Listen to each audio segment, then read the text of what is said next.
Shalom Bapak Ibu. Yang sebelah sini shalom. Yang sebelah sini shalom. Adik-adik sekolah minggu shalom. Terima kasih atas kesempatan yang diberikan kepada saya untuk menyampaikan kebenaran firman Tuhan pada saat ini. Bapak Ibu dan Saudara, mungkin ada yang masih belum kenal saya karena saya jarang datang ke sini. Saya jarang beribadah di sini. Saya Erlina Waruhu. Saya pelayanan di GKB Pos PI, GKB di Nias Barat. Saya pelayanan di sana, puji Tuhan. Bulan 9 yang lalu sudah berjalan 6 tahun. Itu semuanya karena anugerah Tuhan.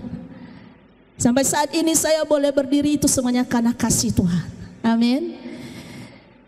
Dan Bapak Ibu, selain juga saya pelayanan di sana, Tuhan percayakan kepada saya juga untuk mengajar di STTAM Nias Barat.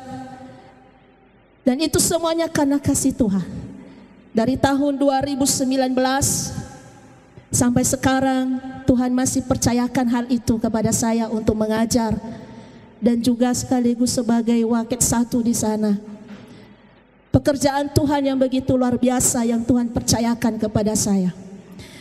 Firman Tuhan pada saat ini yang akan saya bagikan bagi kita terambil di dalam 1 Timotius pasal 1 ayat 12 sampai ayat yang ke-17.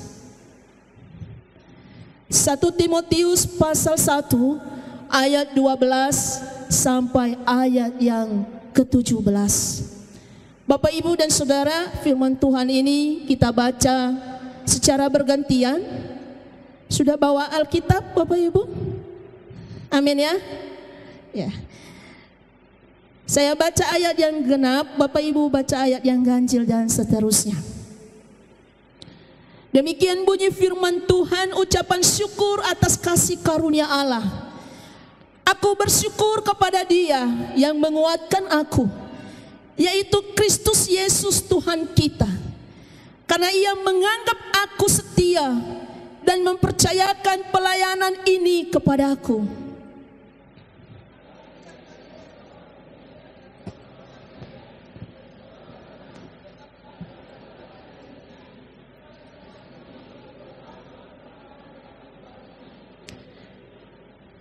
Malah kasih karunia Tuhan kita itu telah dikaruniakan dengan limpahnya kepadaku, dengan iman dan kasih dalam Kristus Yesus.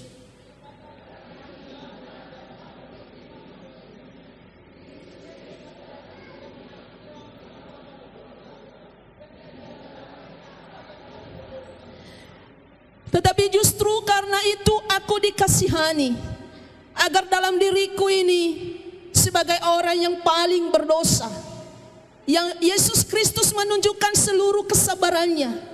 Dengan demikian aku menjadi contoh bagi mereka yang kemudian percaya kepadanya dan mendapat hidup yang kekal.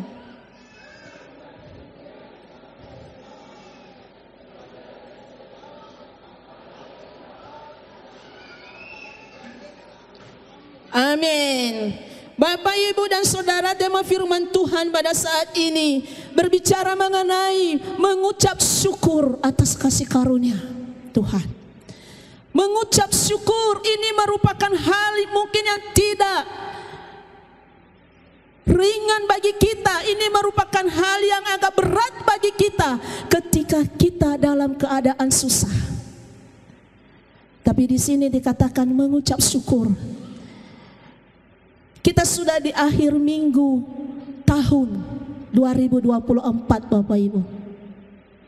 Akhir minggu tahun 2024. Minggu terakhir hari ini. Mari kita renungkan bagaimana pertolongan Tuhan selama 1 tahun yang sudah kita lewati. Mari kita renungkan bagaimana penyertaan Tuhan dalam kehidupan kita selama 1 tahun. Ada suka dan duka. Tidak pernah ada yang mulus dalam kehidupan kita. Pasti ada suka dukanya. Amin. Bapak, Ibu, dan Saudara, apakah tadi pagi kita sudah mengucap syukur kepada Tuhan? Sebelum datang ke sini, kita sudah mengucap syukur kepada Tuhan. Tuhan, terima kasih buat hari yang baru yang Tuhan sudah berikan kepada saya. Ataukah kita teriak-teriak? Ataukah kita yang ada yang kita rasakan itu adalah mengomel? Bapak Ibu, tadi pagi ada yang mengomel. Pagi-pagi ada yang marah. Bapak, Ibu, dan Saudara sekasih di dalam nama Tuhan, firman Tuhan katakan mengucap syukur. Mengucap syukur. Firman Tuhan yang sudah kita baca tadi, di ayat 12 dikatakan, aku bersyukur kepada Dia, aku bersyukur kepada Tuhan. Kenapa, Bapak Ibu? Kenapa kita bersyukur? Tak ada sohagala ke Yesus, wau berwau masinya sudah. Kenapa kita mengucap syukur kepada Dia? Karena di situ dikatakan yaitu Kristus Yesus Tuhan kita. Karena Ia menganggap aku setia dan mempercayakan pelayanan ini kepada aku. Bapak, Ibu, dan Saudara, seorang Rasul Paulus yang dulunya dia adalah Saulus sebelum dia bertobat. Dia adalah orang yang begitu jahat. Dia menganiaya jemaat yang percaya kepada Kristus. Tetapi dalam perjumpaannya dengan Kristus, hidupnya berubah 100%. Yang dulunya dia adalah seorang penganiaya, dia menjadi seorang pemberita Injil. Itu adalah kasih karunia yang dia terima dari Tuhan Yesus Kristus itu sendiri. Bapak, Ibu, dan Saudara yang sekasihi di dalam nama Tuhan Yesus, tema firman Tuhan tadi berbicara mengucap syukur atas kasih karunia. Kasih karunia, sesuatu hal yang kita tidak layak, Bapak, Ibu, terima. Amin. Kasih karunia sesuatu hal yang kita tidak layak terima dalam hidup kita ini, tapi itu Tuhan berikan dalam hidup kita. Kita tidak layak menerimanya, tetapi Tuhan berikan. Kehidupan kita itu adalah kasih karunia. Ketika kita boleh ada sampai detik ini, ketika kita boleh menikmati minggu terakhir hari ini di tahun 2024, itu adalah kasih karunia yang Tuhan telah berikan dalam hidup kita. Itu merupakan pemeliharaan Tuhan dalam hidup kita, Bapak, Ibu, dan Saudara. Ini adalah hal yang luar biasa. Ketika tadi saya melihat pemain keyboard, pemain drum, wah, luar biasa. Main bass, luar biasa. Saudara, dapat melayani itu bukan karena kehebatan kita, bukan karena kehebatan saudara semata. Saya dapat melayani bukan karena kehebatan saya, tetapi itu karena kasih karunia yang telah diberikan oleh Tuhan bagi kita. Amin. Oleh sebab itu dia katakan jangan ada orang yang memegahkan diri, ya. Jangan ada orang yang memegahkan diri atas kasih karunia yang Tuhan sudah berikan, atas talenta yang Tuhan sudah berikan. Jangan satupun ada orang yang memegahkan diri. Bapak, Ibu, dan Saudara yang sekasihi di dalam nama Tuhan Yesus Kristus. Poin yang pertama yaitu pemeliharaan Tuhan. Kita mengucap syukur atas kasih karunia Allah, kasih karunia yang Tuhan sudah berikan dalam hidup kita, yaitu pemeliharaannya. 1 tahun kadang hidup kita naik turun, Bapak, Ibu. Kalau naik mungkin enak, ya, tetapi ketika turun banyak cobaan, banyak tantangan, banyak rintangan, banyak penderitaan yang kita hadapi. Bapak, Ibu, dan Saudara, apakah kita masih tetap mengucap syukur kepada Tuhan? Apakah kita masih tetap, Tuhan, terima kasih buat hari yang Tuhan sudah berikan. Terima kasih buat penderitaan yang Tuhan sudah berikan dalam hidup saya. Bapak, Ibu, ada yang mengucap syukur demikian ketika dia menderita? Ada yang mengucap syukur, Tuhan, terima kasih atas penyakit yang Tuhan sudah berikan dalam hidup saya. Tuhan, terima kasih Engkau boleh mengambil orang yang saya cintai, orang yang saya kasihi. Adakah tetap mengucap syukur kepada Tuhan dalam hal itu? Tapi firman Tuhan ini Bapak Ibu mengajarkan kepada kita mengucap syukur. Orang yang mengucap syukur atas pemeliharaan Tuhan, itu dia tidak fokus pada berkat Tuhan itu. Orang yang mengucap syukur kepada Tuhan, dia tidak fokus pada berkat pada Bapak Ibu. Orang yang fokus pada berkat, dia susah sekali mengucap syukur kepada Tuhan. Orang yang fokus pada berkat susah sekali dia, Tuhan terima kasih. Susah Bapak Ibu. Tetapi ketika seseorang, orang yang sudah di dalam Kristus, dia fokus kepada Tuhan Sang Pemberi berkat itu, saya yakin dan percaya Tuhanlah yang memampukan dia untuk dapat mengucap syukur kepada Tuhan. Amin.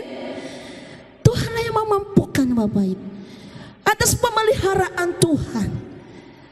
Bapak Ibu dan saudara sekasih di dalam nama Tuhan, pemeliharaan Tuhan itu begitu luar biasa. Dan hal itu saya rasakan sendiri Bapak Ibu, pemeliharaan Tuhan. Kalau boleh dikatakan, pelayanan di Nias Barat hanya 2 kakak Bapak Ibu, ya, hanya 2 kakak. Secara manusia saya katakan, dia tidak akan bertahan di sana.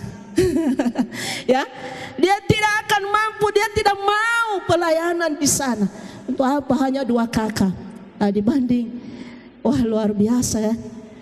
Tapi Bapak Ibu dan saudara sekasih di dalam nama Tuhan Yesus, memang di awal, di bulan-bulan yang pertama saya ke sana, saya merasakan, waduh gimana ini ya. Pelayanan hanya 2 kakak yang dilayani. Ditambah Tuhan tambahkan anak-anak sekolah minggu, ya. Ketika saya melihat ada sekolah minggu di sini, Bapak Ibu, saya ingat dengan anak-anak sekolah minggu di tempat pelayanan. Mereka lucu-lucu, ya. Itulah yang menghibur, memberikan sukacita. Bapak Ibu dan saudara sekasih di dalam nama Tuhan, sekalipun di tengah-tengah hal yang membuat kita itu tidak mampu, disitulah Tuhan mampukan ketika kita mengandalkan Dia.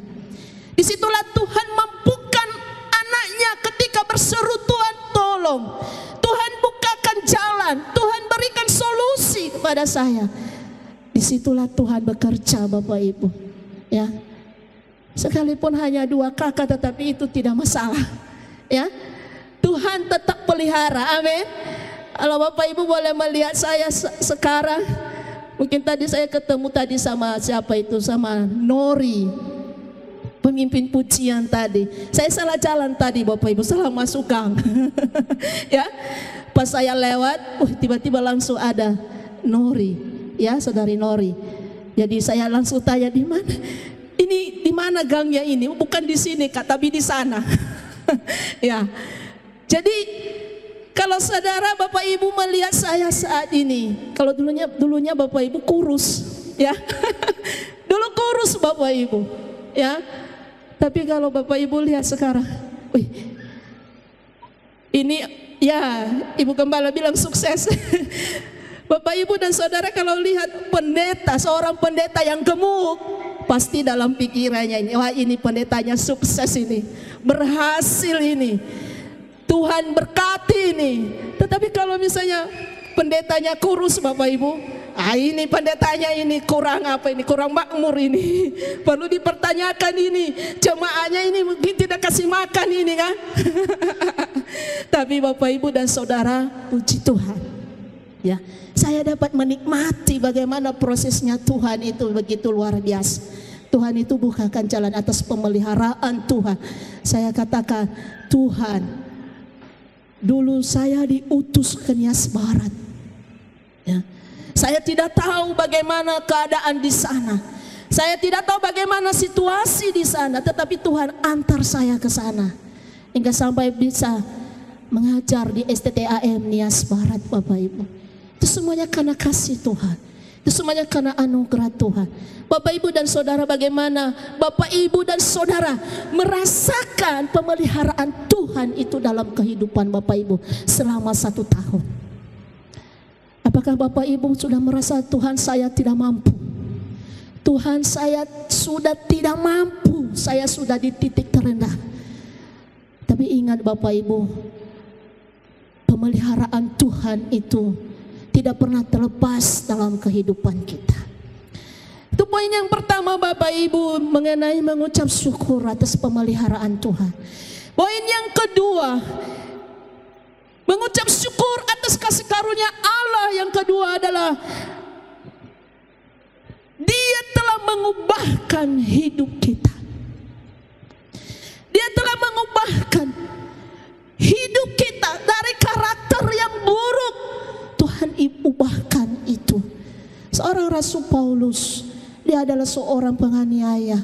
Tuhan ubahkan itu menjadi seorang pemberita Injil.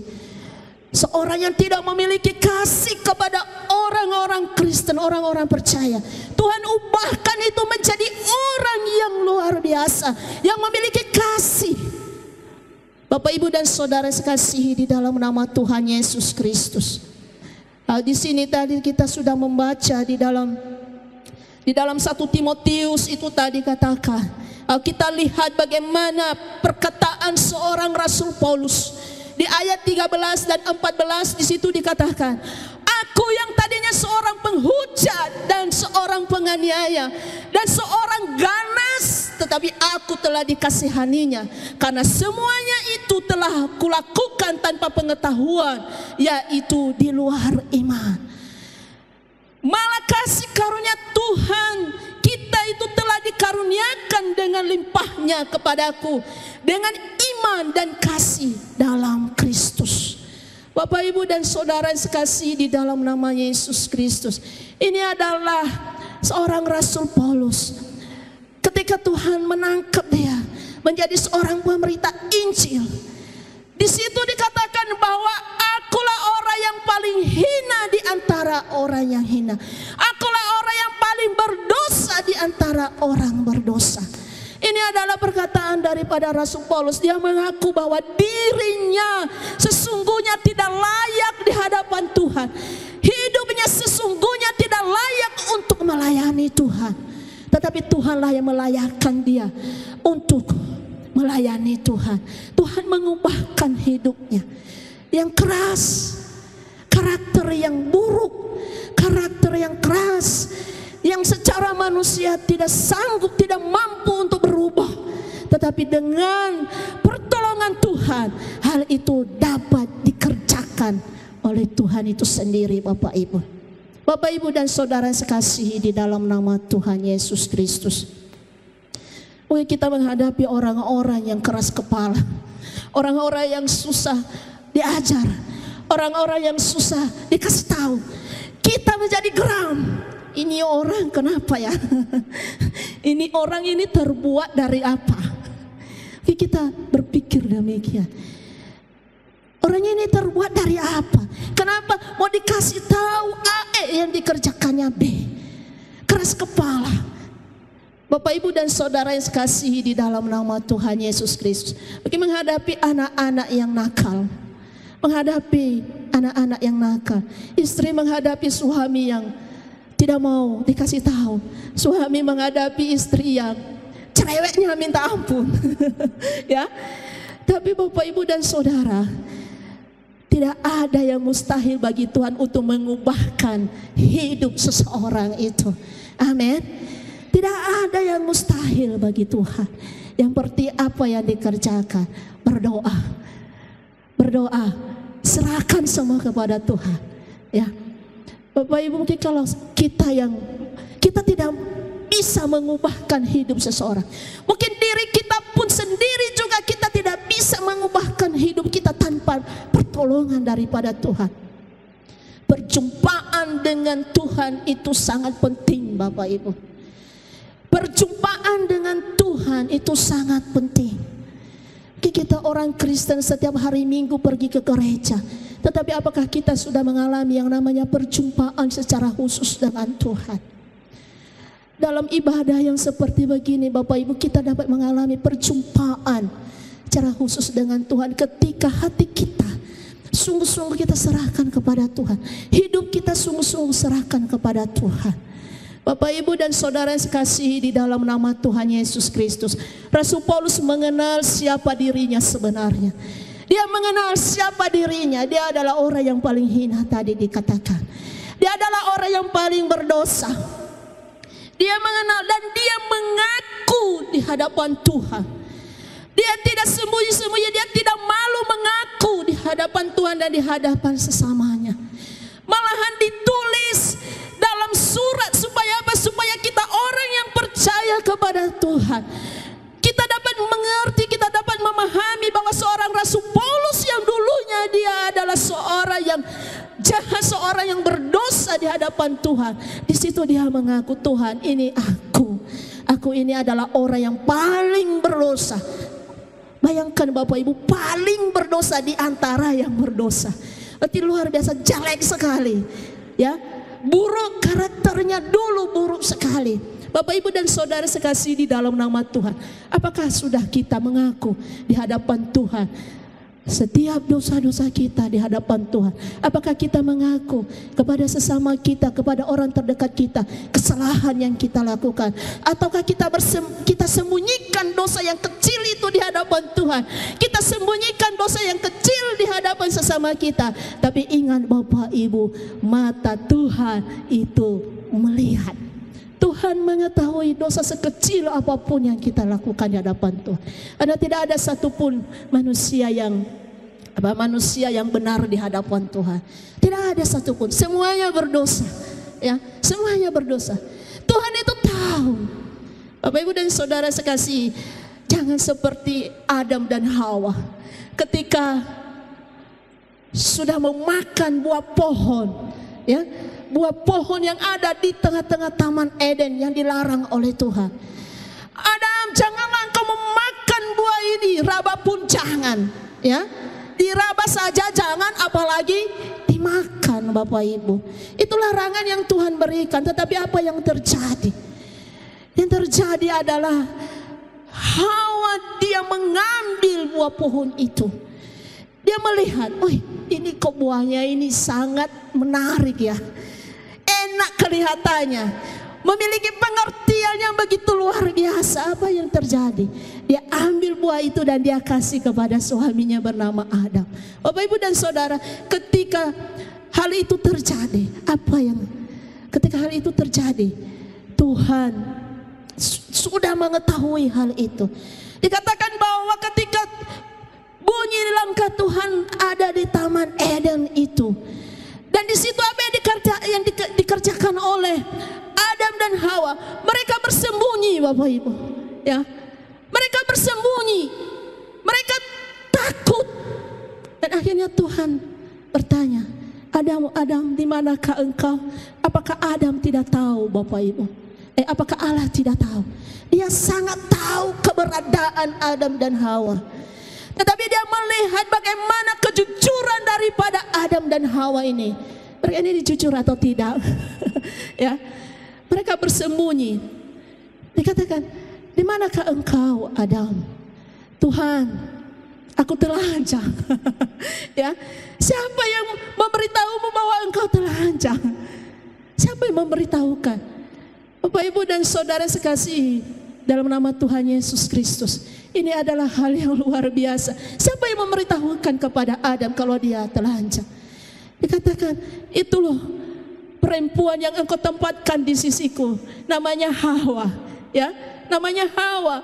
Dia sudah memberikan buah itu yang Tuhan sudah larang, dia sudah berikan kepada saya dan saya sudah makan. Kemudian Tuhan bertanya kepada Hawa, Hawa, siapakah yang memberdayakan engkau? Kenapa engkau melakukan itu Hawa? Apa yang dikatakan oleh Hawa? Itu Tuhan, ular itu yang memberdayakan saya. Akhirnya kan saling tuduh menuduh. Dari Adam dia katakan, itu perempuan itu yang engkau tempatkan di sisi saya.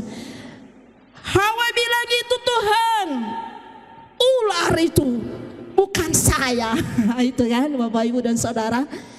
Itu Bapak Ibu dan saudara, itu yang sering terjadi dalam kehidupan kita ya. Itu yang sering terjadi dalam kehidupan kita. Kamu loh, bukan saya, gitu ya.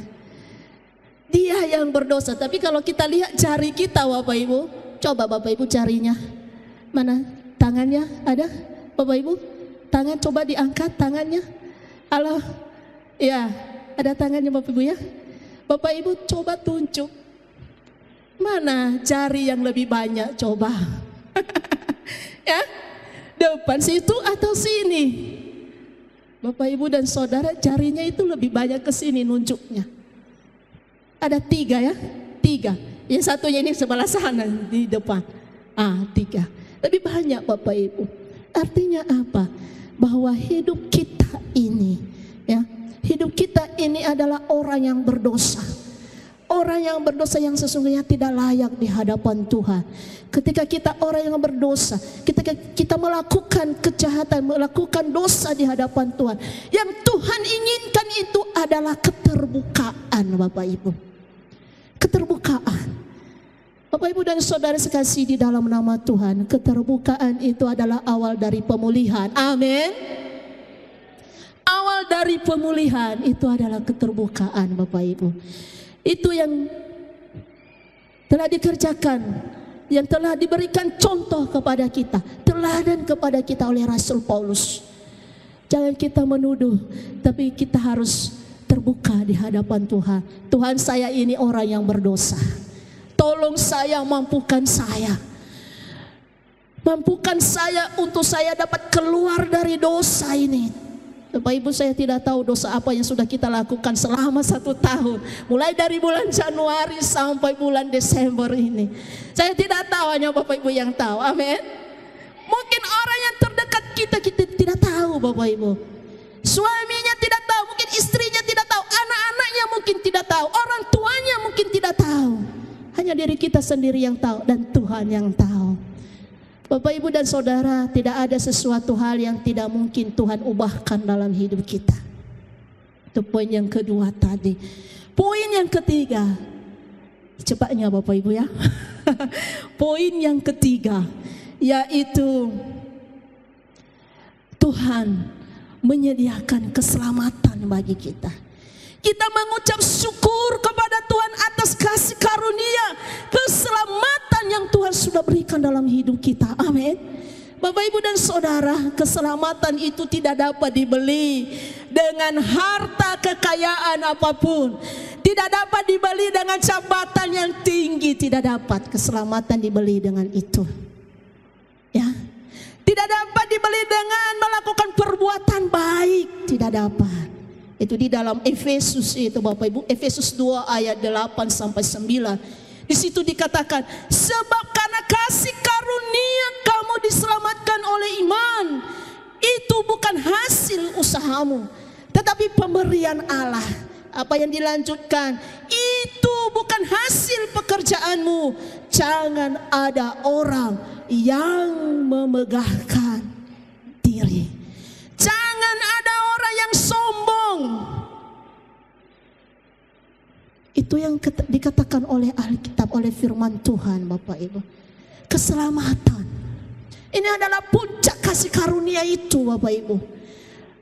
Kalau pemeliharaan Tuhan tadi, Tuhan mengubahkan hidup kita, itu adalah berkat. Berkat itu adalah tambahannya.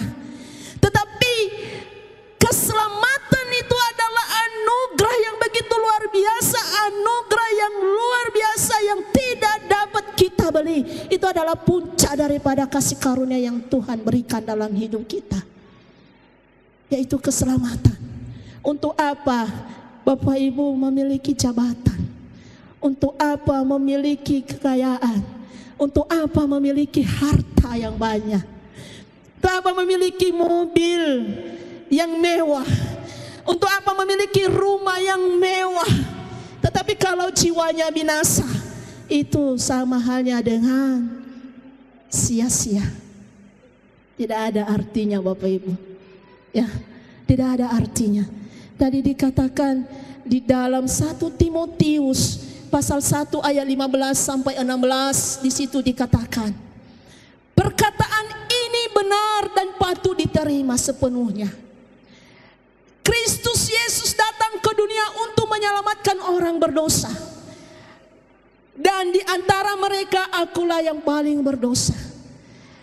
Tetapi justru karena itu aku dikasihani, agar dalam diriku ini sebagai orang yang paling berdosa, Yesus Kristus menunjukkan seluruh kesabarannya. Dengan demikian, aku menjadi contoh bagi mereka yang kemudian percaya kepadanya dan mendapat hidup yang kekal. Bapak, Ibu, dan saudara yang sekasihi di dalam nama Tuhan, ini adalah hal yang begitu luar biasa. Ini adalah kabar Natal bagi kita. Amin. Ketika Yesus datang, dia dari tempat yang tinggi, dari tempat yang paling mulia, dia datang ke dunia. Dia datang dengan sederhana, tidak datang dengan memakai jubah yang begitu luar biasa, jubah kemewahan, tidak. Yesus tidak datang dengan itu, Bapak Ibu. Yesus tidak datang dengan jubah seorang raja, tidak. Tetapi Yesus datang dalam kesederhanaannya, lahir di kandang. Ini adalah contoh, ini adalah teladan, ini adalah hal yang luar biasa yang Tuhan berikan dalam hidup kita. Dia datang kepada orang yang berdosa. Ya. Yesus datang bukan untuk orang yang benar, Bapak Ibu. Karena apa? Karena tidak ada satupun manusia di dunia ini yang benar. Ya, tidak ada. Kalau mungkin ada Bapak Ibu yang mengaku saya benar, tidak ada yang benar. Ya, semuanya berdosa. Tidak ada yang benar, satupun tidak ada. Semuanya berdosa, dikatakan di dalam Roma pasal 3. Semuanya berdosa.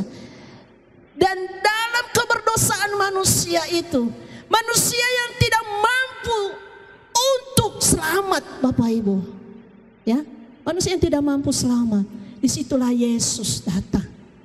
Yesus datang untuk apa? Menyelamatkan kita. Amin.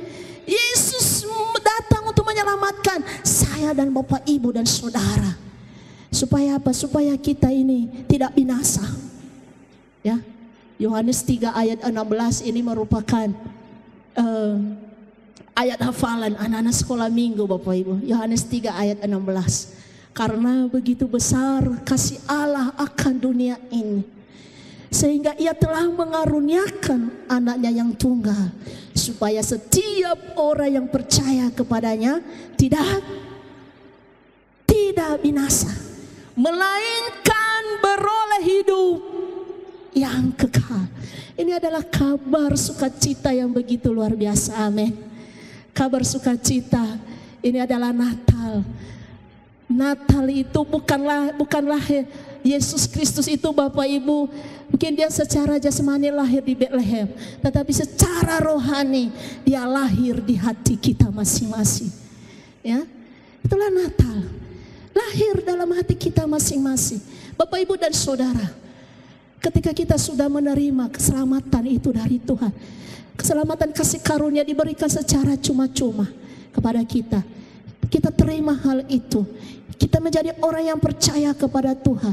Bapak Ibu dan saudara, adakah kita juga membagikan keselamatan itu kepada orang lain? Seperti yang dikerjakan oleh Rasul Paulus, Bapak Ibu. Rasul Paulus dia sudah mendapatkan kasih karunia daripada Tuhan, keselamatan daripada Tuhan. Dia tidak simpan untuk dirinya sendiri, Bapak Ibu. Ya, dia tidak simpan untuk dirinya sendiri. Cukuplah untuk saya saja ini, keselamatan ini, ya. Cukup untuk saya simpan saja. Yang penting saya selamat. Bapak Ibu, itu egois namanya. Ya, itu egois itu namanya. Kalau dia tidak membagikan kabar keselamatan itu kepada orang lain. Dia bagikan kabar keselamatan, Injil itu kepada orang lain. Bapak Ibu dan saudara sekasih di dalam nama Tuhan Yesus Kristus. Adakah keluarga kita yang masih belum percaya kepada Tuhan? Adakah keluarga kita yang masih belum mengenal Tuhan dalam hidupnya? Adakah kita mendoakan dia?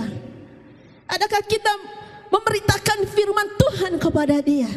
Ataukah kita cuekin saja? Adakah hidup kita menjadi berkat bagi orang lain? Ataukah kita menjadi batu sandungan bagi orang lain? Tentunya tidak, Bapak Ibu, ya. Karena yang Tuhan kehendaki itu adalah menjadi berkat bagi orang lain. Amin. menjadi berkat seperti Rasul Paulus. Bapak, Ibu, dan saudara yang kasih di dalam nama Tuhan Yesus Kristus, Pak Gembala, Ibu Gembala kami di GKB Pos PI GKB Siromo, tahun ini kami tidak merayakan Natal di gereja, ya. Kami tidak merayakan Natal di gereja, Bapak Ibu. Tetapi kami sepakat dari persembahan yang kami kumpulkan dari bulan Januari sampai bulan Desember, kami sepakat, ayo kita berbagi kepada anak-anak panti asuhan.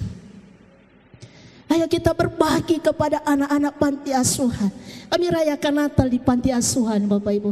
Panti asuhan Katolik di Siromo. Kami datang ke sana. Saya melihat anak-anak di sana, mereka sangat membutuhkan kasih sayang, membutuhkan cinta. Ada anak-anak yang tidak punya orang tua, lahir sejak kecil tidak punya orang tua. Mereka dititipkan, dikasih di panti asuhan. Mereka dijaga oleh suster, tapi mereka tidak mendapatkan kasih dari orang tua, dari orang terdekat mereka. Ada juga yang tuli, tidak bisa mendengar, tidak bisa berbicara bisu. Bapak, Ibu, dan saudara, saya melihat bahwa anak-anak ini mereka sangat membutuhkan uluran tangan kita. Mereka sangat membutuhkan bagaimana kita sebagai orang yang sudah percaya kepada Tuhan, orang yang sudah menerima anugerah keselamatan dari Tuhan, kita berbagi berkat kepada mereka. Bapak, Ibu, dan saudara sekasih di dalam nama Tuhan Yesus Kristus, firman Tuhan ini menegur setiap hati kita. Firman Tuhan ini secara pribadi sangat memberkati saya, Bapak Ibu, secara pribadi. Tapi hendaknya juga firman Tuhan ini dapat memberkati Bapak, Ibu, dan saudara. Tadi di ayat 17 dikatakan, ya, di ayat 17 1 Timotius 1 ayat 17 dikatakan, hormat dan kemuliaan sampai selama-lamanya bagi Raja segala zaman, Allah yang kekal, yang tak nampak, yang esa. Amin.